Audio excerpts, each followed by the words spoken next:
Presenta Internet fácil de Movistar. Movistar. Compartida la vida es más.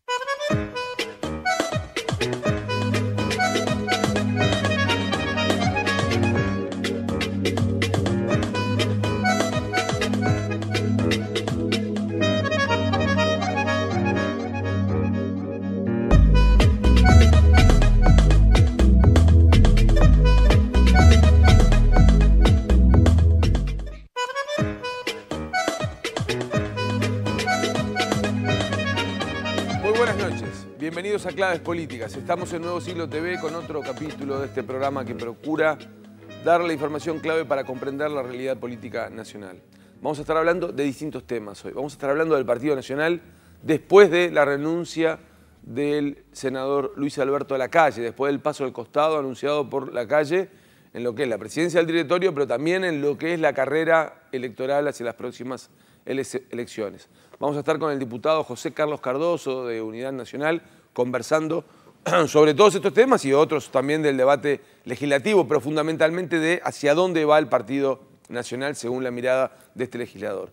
Y vamos a estar hablando del Frente Amplio, del oficialismo, de la fuerza política que está en el gobierno, de los temas que están en discusión ahora y de los que pueden venir. Estamos recibiendo para hablar de este tema a la senadora Constanza Moreira del MPP Espacio 609. Bienvenida, un gusto. Muchas gracias por aceptar la invitación. Gracias. Bueno, Moreira, decíamos, hay muchos temas, ¿no? Hay temas que están vinculados a la discusión sobre un nuevo tributo, se viene la rendición de cuentas, está todo lo que ha sido el debate por la ley de caducidad y cómo sigue eso, vamos a estar conversando de esto. Ahora, ¿qué significado político tiene este tema de un impuesto a la tierra, que uno dice 60 millones de dólares no es mucho dinero en lo que es el presupuesto, en lo que es el total de recaudación, pero hay un impacto político de una discusión interna y de un aspecto que es, bueno, grabar lo que es la propiedad de la tierra? Bueno, yo enmarcaría esta nueva discusión tributaria, porque ya hemos tenido unas cuantas, ¿no?, a lo largo de este año. Y parecía que se había cerrado. Sí, parecía que se había cerrado, pero en realidad, si uno recuerda, el año empezó, yo diría que por ahí por febrero, empezó la discusión sobre la distribución del ingreso. Entonces, bueno, se hicieron algunos balances y se vio que el crecimiento del Uruguay no se acompasa con una mejora equitativa de todos los estratos sociales, sino que hay algunos que se ven mucho más beneficiados que otros. Y eso es producto de un cierto patrón de desigualdad que se ha instalado en la sociedad uruguaya, yo diría que desde la década de los 90 hasta ahora, donde tenemos, bueno, por supuesto, un empresariado que gana muy bien, luego unos estratos medios muy capacitados, altamente capacitados, que también ganan muy bien, y luego tenemos una mano de obra de baja calificación relativa, que gana mal y muy mal. Bueno, y bolsones de pobreza que a pesar de todos los planes que tenemos cuesta erradicar. Entonces, el gobierno y parte del equipo económico asumió que bueno, una de las formas de combatir la desigualdad era a través de un mejoramiento de la política tributaria. ¿No? El que pague más, sí, el que tiene más y que pague menos. En realidad era el que gane más. El que gane más. Ahora se agrega el que tiene más. Por eso quería poner este marco, porque lo que tenemos son, bueno, la reforma tributaria fue muy importante en el Uruguay. El gobierno anterior yo creo que pagó muchos costos por la reforma tributaria, que fue muy resistida por parte de las clases medias que se vieron más afectadas por el IRPF. Pagó costos también por el IRPF a los jubilados, que luego fue transformado en el IAS, pero bueno, fue declarado inconstitucional, ¿no? Sí. Recordemos. Entonces, bueno, varios grupos del Frente Amplio empezaron a trabajar en una reforma tributaria ya no sobre los asalariados, que es sobre quien mayormente recae, el IRPF recae sobre los asalariados formales y sobre los jubilados, sí, ¿no? Y por supuesto hay un impuesto a la ganancia, pero entonces empezó a trabajar en reforma del IRAE, en aumentar el mínimo imponible del IRPF, es decir, que el IRPF se le cobre a gente que gana más, en mejorar la ley de inversiones, que tiene unas exoneraciones impositivas propias de un momento en que nadie invertía en el Uruguay, pero ahora hay mucha inversión y entonces nos podemos poner un poco más exigentes con las empresas. Bueno, primero empezó toda esa discusión que, bueno, varios grupos, el Partido Socialista, yo estuve en la discusión de la 609, bueno, alcanzaron sus propuestas en distintos aspectos, en la ley de inversiones, en el IRAE, en el IRPF, el IAS, al gobierno. Y luego aparece esta propuesta de Mujica de gravar la tierra o... la concentración de la tierra es un fenómeno que se ha venido acentuando, sobre todo la hiperconcentración, los grandes que compran grandes, ¿no? Porque el número de productores creo que no ha cambiado sustancialmente. Ya había en el propio programa del Frente Amplio un compromiso de trabajar sobre el tema de la concentración de la tierra y bueno, el presidente entendió que una de las maneras de combatir el tema de la concentración de la tierra era gravando la tierra. Bueno, a esto siguieron las respuestas de Astori, que eran más bien siempre destinadas a gravar los ingresos y no la propiedad. Se dio esta discusión sobre si el espíritu tributario del país y llevado adelante por el gobierno de la izquierda era gravar los ingresos o la propiedad. Me parece que son ambas cosas, gravar los ingresos y la propiedad. Entonces, en este momento estamos en esa discusión, que es una discusión sobre la estructura tributaria del país, pero insisto, es una discusión que está basada en el entendimiento de que una manera de acortar la brecha que separa a los más ricos de los más pobres es imponerle más gravámenes a los más ricos.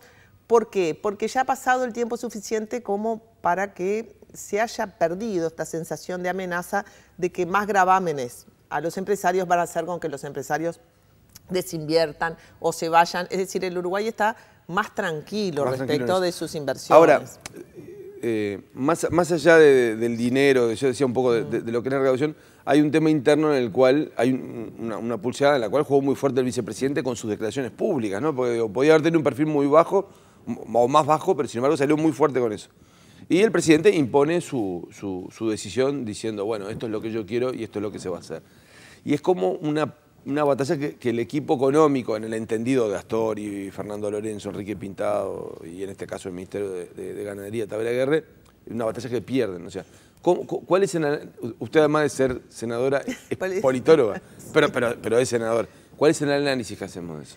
Bueno, yo creo que se va a negociar, ¿no? Que cualquier solución va a ser una solución negociada. De lo poco que conozco internamente el Frente, las negociaciones son múltiples, no siempre terminan como uno quisiera, pero hay muchas instancias de negociación, porque está la instancia del Consejo de Ministros, está la instancia parlamentaria, en el Parlamento son 2 cámaras, hay muchos partidos adentro del Frente, muchas voces que deben ser consideradas. Entonces, yo creo que nosotros pasamos de un Frente Amplio y de un gobierno muy concentrados en una figura como era Tabaré Vázquez, a un Frente Amplio y un gobierno que primero en el gobierno tenemos a los 2 principales líderes del Frente Amplio. Antes teníamos a Tabaré Vázquez, Nin Noboa, a pesar de ser una persona muy reconocida, no tenía un partido de peso. Ahora cada uno tiene un partido con mucho... Bueno, esta situación la conocían los partidos tradicionales, cuando se arma esa idea de que el ganador le da su mano al perdedor.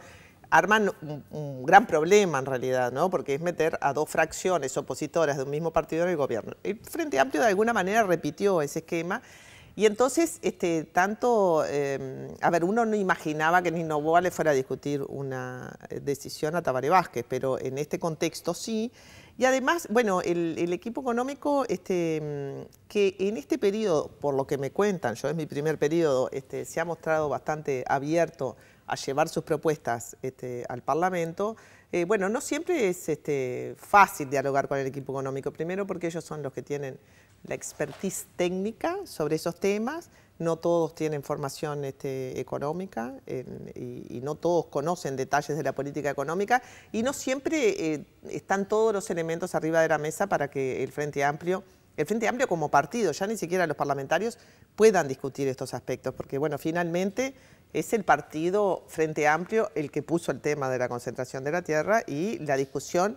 Tenemos mucho esa discusión, ¿no?, del presidente, el vicepresidente o incluso de los parlamentarios, pero sería bueno que el partido, que es quien pone esto en su congreso y en su programa, tenga una decisión. Pero yo creo que es bastante inevitable que habiendo habido una competencia entre Mujica y Astori, siendo ambos líderes de las principales fracciones del Frente Amplio, se escuchen dos voces, sino una. Eso es, me parece que vamos a tener que acostumbrarnos a eso. Y eso no es que se supera en este episodio, es algo que se va a repetir. Es algo que se va a repetir, y además Mujica tiene un liderazgo muy carismático y es un liderazgo también que ancla mucho en las preferencias de los sectores más pobres o de las clases medias de menor poder adquisitivo, mientras que la voz de Astori o incluso del equipo económico se hacen sentir en otras porciones del electorado o en otras porciones de la sociedad. Entonces también hay como públicos distintos para los mensajes. Pero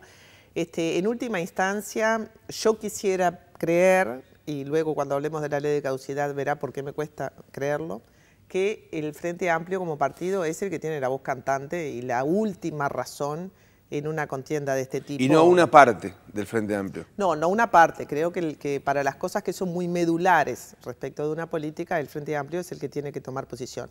¿Por qué me refiero a que quisiera creer? Porque a veces el Frente Amplio toma posición sobre cosas medulares y luego, por una cosa o por la otra, esas posiciones del Frente Amplio no son respetadas por los parlamentarios o finalmente por el gobierno. Entonces, me parece que el Frente Amplio está llamado a cumplir un rol muy importante justamente para amortiguar los efectos de todas estas voces discordantes y lamentablemente está muy debilitado para cumplirlo. O sea, está muy exigido por un lado y muy debilitado por otro.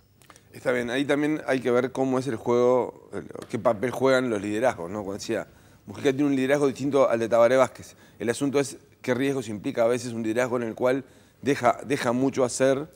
Y a veces eso también es una señal confusa para los legisladores. Bueno, el liderazgo de Mujica emerge en forma controversial, porque digamos que el delfín de Tabaré Vázquez, que en su momento era presidente, era Danilo Astori. Entonces es un liderazgo que surge contra una preferencia gubernamental muy marcada en ese momento. Es un liderazgo transgresor para lo que es la sociedad uruguaya, contradictorio. Entonces yo creo que la aparición de Mujica, por un lado, generó una gran esperanza en mucha gente de que un líder con estas características iba a conseguir desarmar algunas cosas que están muy anquilosadas en la sociedad uruguaya, pero por otro lado ha generado un efecto de resonancia, de caja de resonancia, donde todos los problemas del Frente Amplio están como todos a la vista. En parte porque el Frente Amplio ha ocupado toda la agenda política, ¿no?